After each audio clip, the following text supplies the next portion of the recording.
The elders spoke to Gilgamesh, saying, Gilgamesh, who do not put your trust in just your vast strength, but keep a sharp eye out, make each blow strike its mark.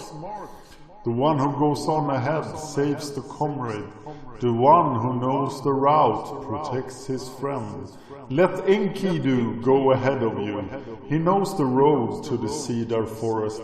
He has seen fighting. He has experienced battle.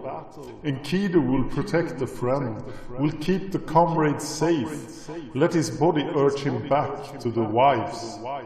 In our assembly, we have entrusted the king to you, Enkidu, and on your return you must entrust the king back to us.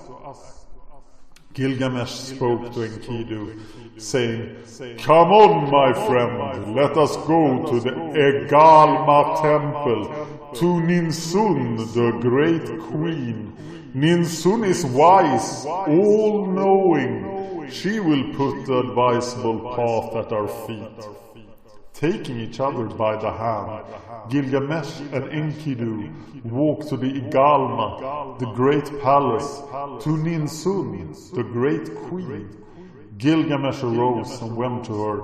Ninsun, even though I am extraordinarily strong, I must now travel a long way to where Humbaba is.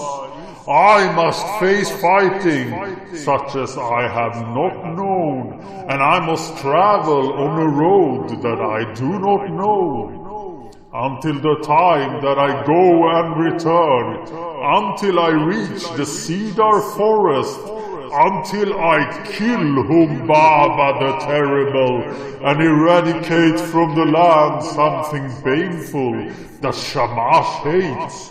Intercede with Shamash on my behalf.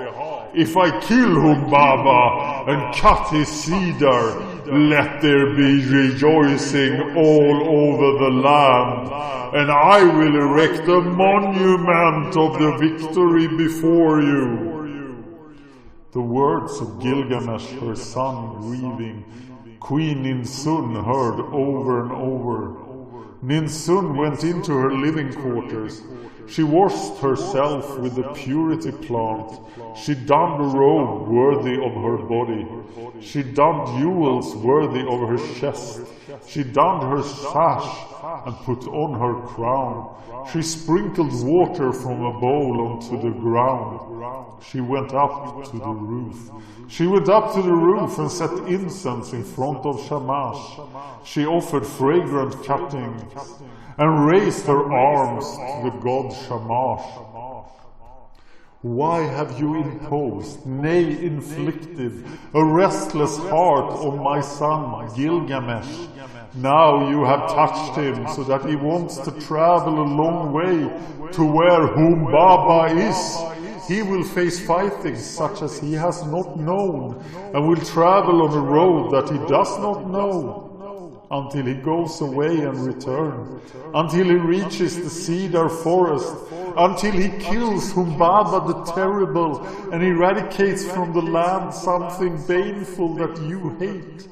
On the day that you see him on the road, may Aya, the bride without fear, remind you, and command also the watchmen of the night, the stars, and at night your father sins.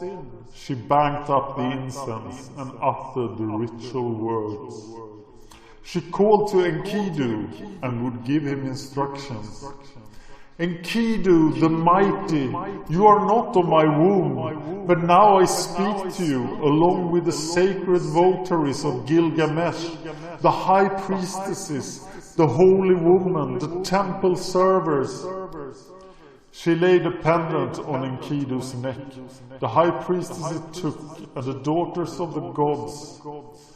I have taken Enkidu to Gilgamesh I have taken, until he goes and returns, until he reaches the cedar forest, be it a month, be it a year. The gate of cedar, Enkidu in the temple of Shamash, and Gilgamesh in the Egalma. He made an offering of cuttings, the sons of the king.